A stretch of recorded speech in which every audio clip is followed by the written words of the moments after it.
দিল্লিতে ত্রিপাক্ষিক বৈঠক নিয়ে মুখ খুলে রাজ্যকে কটাক্ষ করলেন সাংসদ রাজু বিস্তা। তিনি বলেন, পাহাড়ে স্থায়ী সমাধান ও 11 জনগোষ্ঠীর মর্যাদা নিয়ে আলোচনা হয়েছে, ভবিষ্যতে ভালো ফল বের হবে। রাজ্যের কোনো প্রতিনিধি বৈঠকে না যাওয়ায় কটাক্ষ করে তিনি জানান, রাজ্যের এই এলাকার মানুষের জন্য কোনো চিন্তা করেন না, শুধু এই এলাকার মুনাফা অর্জন করতে লক্ষ্য রাখে এরা।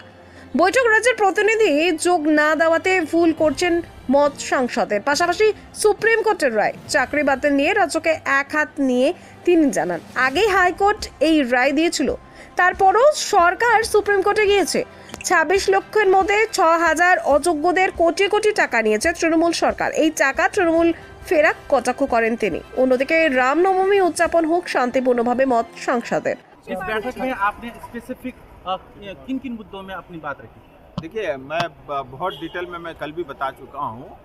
जहाँ तक हमारे मुद्दे हैं, दो ही प्रमुख मुद्दे थे। एक तो स्थायी समाधान, और हमने हमेशा ये कहा है कि वो भारत के संविधान के अंतर्गत हो, और मैं इस पक्ष का हूँ कि अगर स्थायी समाधान पश्चिम बंगाल सरकार आती है, उसमें भाग लेती है, तो मुझे लगता है वो ज़्यादा टिकाऊ और ज़्यादा मजबूत क्या आपने होगा। गोलमाल के विषय में कोई बात रखा? दूसरी बात, आप निश्चिंत रहिए, आपको किसी तरह का ब्रेकिंग न्यूज मिलेगा ही नहीं। मैं पहले स्पष्ट कर चुका हूँ। नहीं रखा या नहीं रखा गोलमाल के विषय नहीं, में? आप ठहरिए ना। मैं क्या रखा नहीं रखा, मुझे जहाँ रखना चाहिए तो मैं रख चुका हूँ, और मैं कल इस बात को बता भी चुका हूँ। तो लेकिन और पीआईबी में तो गोरखालैंड के विषय में कोई एक वर्ड भी नहीं है ना। देखिए ना, आप पीआईबी का प्रेस या किसी नेता ने क्या बोला, वो आपके लिए ज़्यादा इम्पोर्टेंट है कि नेता अंदर क्या बोला, बाहर जाकर क्या बोला, वो इम्पोर्टेंट है। मैं फिर कहता हूँ, अगर आपको मुझे गोरखालैंड बोलने से आप मुझे दे दोगे तो मैं आपसे मांग लूंगा, लेकिन जो बात मुझे जहाँ रखनी चाहिए थी वो मैं रख चुका हूँ। द्विपक्षीय वार्ता ही रह चुकी है। ऐसे वार्ता तो त्रिपक्षीय थी, नहीं आया तो ठीक है, बाइपर्टाइट हो गया, फिर भी लेकिन वार्ता तो हुई। कोई तारीख शेड्यूल हुआ क्या?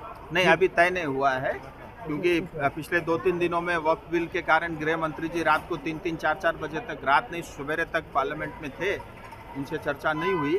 लेकिन जो कुछ भी वार्ता हुई है गृह मंत्री जी के निर्देश में, उनके लीडरशिप में ही हुआ है। और वार्ता शुरू होने से पहले ब्रीफिंग के समय मैं स्वयं भी गया था, हम गृह मंत्री जी से मिलके ही, और वार्ता के बाद भी जो भी आउटकम था उनको बता दिया है। आगे के लिए गृह मंत्री जी जो है हमें उसकी सूचना और सूचित करें। एसएससी को लेके बोलिए, 27,000 टीचर का, देखिए, 26,000 26,000 से ज़्यादा शिक्षक के ऊपर में जो कल सुप्रीम कोर्ट का वर्डिक्ट आया, ये वर्डिक्ट तो आना ही था, क्योंकि हाई कोर्ट ऑलरेडी ये वर्डिक्ट दे चुका ममता था। बनर्जी आपको और बीजेपी ममता में मैं आता हूँ ना, आप चिंता मत करो। ये बीजेपी ने घोषणा नहीं किया है, ये सुप्रीम कोर्ट ने किया है, उससे पहले हाई कोर्ट ने किया था। और ममता दीदी ना भारत के संविधान को मानती है, ना हाई कोर्ट को मानती है, ना सुप्रीम कोर्ट को मानती है। हाँ, अगर उनके फेवर में कोई चीज़ आ गई तो वो बधाई जरूर देती है। मैं आता हूँ विस्तार से। 26,000 से ज़्यादा शिक्षक जो कार्यरत थे, अब वो डिस्क्वालीफाइड हो गए। उनको अब तक जो तनख्वाह पैसा मिला वो सारा देना पड़ेगा। इसमें भी आप सोचिए, इस 26,000 में से जो फर्जी तरीके से नेताओं को पैसे दे करके जो भर्ती हुई थी, वो करीब 6,000 ही थे। 20,000 लोग निर्दोष थे। सुप्रीम कोर्ट ने बार बार कहा पश्चिम बंगाल सरकार को, आप इसको बाइफरकेट करिए। जिन नेताओं को 50 करोड़ रुपए दे करके 6,000 लोगों की भर्ती हुई, उनको अलग करिए, और जो जेन्युइन है, जो 20,000 लोग जो प्रोसेस को फॉलो करते हुए बगैर भ्रष्टाचार की जिनकी भर्ती हुई है, उनको अलग करिए। लेकिन टीएमसी सरकार ये सोचती थी कि ये 6,000 लोगों का घोटाला खुलासा होगा, इसीलिए उन्होंने 20,000 को अलग किया ही नहीं। और वो ये मान के चल रही थी कि सुप्रीम कोर्ट जो है उनके फेवर में वर्डिक्ट देगा। मैं ये कहता हूँ कि सुप्रीम कोर्ट को जो करना था वो सही किया, क्योंकि भ्रष्टाचार को कभी हम एक्सेप्ट कर ही नहीं सकते। अगर भ्रष्टाचार को जो है सुप्रीम कोर्ट, हाई कोर्ट या भारत सरकार या कोई भी भारत के राजधानी या भारत के जो भी राज्य है, अगर वो सरकार उस चीज़ को लीगल मानती है, उस चीज़ को सही ठहरती है, तो आने वाले समय में उसका बहुत दुर्भाग्यपूर्ण परिणाम आ सकता है। लेकिन अब मेरा ये कहना है कि ममता दीदी की सरकार ने भ्रष्टाचार किया है। उनके नेताओं के घर से और उनके जो है करीबियों के लोगों से घर से 50 करोड़ रुपए कैश बरामद हुए हैं, ज्वेलरी बरामद हुआ है, उन्हीं शिक्षकों का है। और मैं ऐसा मानता हूँ ये अब 20,000 लोगों के ऊपर जो गाज गिरी है, इसके लिए इनको जो भी पैसा देना पड़ेगा, मैं ये मांग करता हूँ कि वो टीएमसी और पश्चिम बंगाल सरकार को देना चाहिए।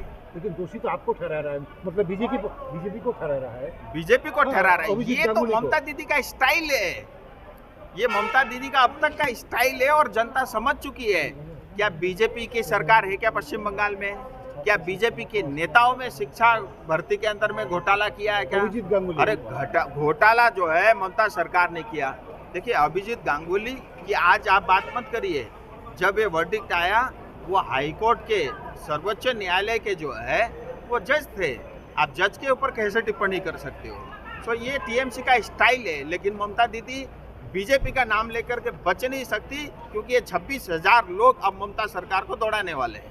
ये प्राइड जो टीचर है उनको साथ में ममता बनर्जी रहेंगे ऐसा वादा किया है, और कलकत्ता में एक मीटिंग भी बुलाया गया नेताजी इंडोर में। अगर उनके साथ ही थी तो इतने सालों तक, इतने महीनों तक क्या कर रही थी? सुप्रीम कोर्ट को दे देती है 20,000 लोग क्लीन है। आज 20,000 लोग भर जाते ना, और 6,000 लोग जिन्होंने भ्रष्टाचार किया है उसको क्यों बचाना चाहती हो? इसका मतलब ममता दीदी सीधा सीधा भ्रष्टाचार को बढ़ावा देती है। तो ये तो मुख्यमंत्री का काम नहीं हो सकता। राजू जी, ये जो दूसरा बैठक होगा उस बैठक में अगर राज्य की तरफ